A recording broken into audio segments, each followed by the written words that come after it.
আসসালামু আলাইকুম সম্মানিত মাছ চাষী ভাই বন্ধুরা দেশ অথবা দেশের বাইরে থেকে যে মাছ ভিডিও দেখছেন সকলকে আন্তরিক শুভেচ্ছা ও অভিনন্দন জানিয়ে আজকে আলোচনা করব তারাবাইম মাছ চাষ।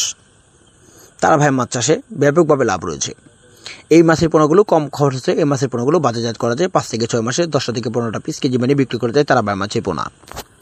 কিন্তু তারাবাইম মাছ চাষে দেখা যাচ্ছে আপনাদের খাদ্য অথবা মাছের পোনা অত টেনশন করতে হবে না, কেননা অন্য কাপ জাতীয় মাছকে যেভাবে খাবার দেন সরিষার খোল অথবা পাউডার সেম টু সেম এভাবে তারাবাইম মাছের পোনা চাষাবাদ করে সর্বোচ্চ 5 থেকে 6 মাসে মাছের পোনাগুলো বিক্রি করতে পারবেন।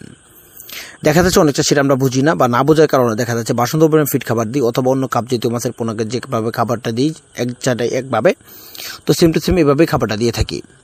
মূলত তারাবাইম মাছ চাষের জন্য সর্বপ্রথম লক্ষ্য রাখতে হবে ভালো একটা পুকুর নির্বাচন করতে হবে, যে পুকুরে রোদের আবহাওয়া পড়তে পারে। দ্বিতীয় কথা হলো পুকুরে যেন পরিষ্কার থাকে। তৃতীয় কথা হলো তারাবাইম মাছ যখন চাষ করবেন কাপ জাতীয় মাছের সাথে মাছের পোনাগুলো চাষ করতে পারবেন অথবা এককভাবে এই মাছের পোনাগুলো চাষ করতে পারেন। যদি কোনো চাষি এককভাবে কালচার করতে চায় সেক্ষেত্রে কালচার করতে পারবে, তার পাশাপাশি রুই মৃগেল অন্য কাপ জাতীয় মাছ চাষাবাদ করতে হবে। কেননা তারাবাইম মাছ অন্তত চাষে শৌখিন জাতীয় একটি মাছ, যদি পানির ডিফারেন্টলি এটা অন্যভাবে কিছু হয়ে যায় দেখা যায় তারাবাইম মাছগুলো আমরা সঠিকভাবে পাই না। সেটার কারণ হলো তারাবাইম মাছ যখন আমরা পুকুরে চাষ করবো বেশি লক্ষ্য রাখতে হবে আপনার কাপ জাতীয় মাছ, তার পাশাপাশি কালচার করবো। তারাবাইম মাছের পোনা রুই মৃগেল কাপ জাতীয় মাছের সাথে এই মাছের পোনাগুলো চাষে ব্যাপকভাবে লাভ করা যায়। কেননা কাপ জাতীয় মাছের পোনাকে যখন খাবারটা দিবেন তল অবস্থা থেকে তারাবাইম মাছের পোনা খেয়ে তারা জীবন নির্বাহ করে টিকে থাকতে পারবে। কেননা তারাবাইম মাছের পোনাকে যদি আপনারা ফাউডার জাতীয় কোনো খাদ্য খাওয়ান সেই ক্ষেত্রে আপনারা খাওয়াতে পারবেন। অবশ্যই আপনাদের খাবারটা যেন ভিজিয়ে অর্থাৎ একটা পাতিলে করে ভিজিয়ে সারা পুকুর ছিটিয়ে মারতে হবে, তাহলে দেখা যাচ্ছে আপনারা তারাবাইম মাছের চাষে সফল হতে পারবেন।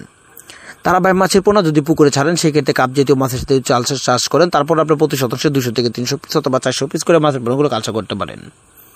আমাদেরকে অনেক চাষি এই মনে প্রশ্ন করেছে যে তারাবাইম মাছের পোনা যখন আমরা পুকুরে ছাড়ি সেই ক্ষেত্রে আমরা পর্যাপ্ত পরিমাণ মাছগুলো পাচ্ছি না বা পাই না কেন। তারাবাইম মাছের পোনা যদি আপনারা সঠিকভাবে পুকুরে ছাড়েন সেই ক্ষেত্রে আপনাদের খেয়াল রাখতে হবে প্রতি মাসে একবার হলেও পুকুরে চুন পটাশ ছিটিয়ে দিতে হবে। তার কারণ হলো তারাবাইম মাছ খুব শৌখিন একটি জাতের মাছ। এই মাছের পোনাগুলো কাপ জাতীয় মাছের সাথে যখন চাষ করবেন তখন দেখা যাচ্ছে মাছের একটা যদি মাছের শরীরে কোনো স্পট অথবা কোনো গা জাতীয় রোগ হয় তখন দেখা যাচ্ছে তার পাশাপাশি অন্য কাপ জাতীয় মাছের সকল ধরনের মাছের রোগ বেলায় এই তারাবাইম মাছের পোনার উপরে চলে যায়। তো ওইদিকে লক্ষ্য রাখতে হবে তারাবাইম মাছ যখন চাষ করবেন তখন পটাশ চুন অবশ্যই আপনাদের গ্রহণ করতে হবে।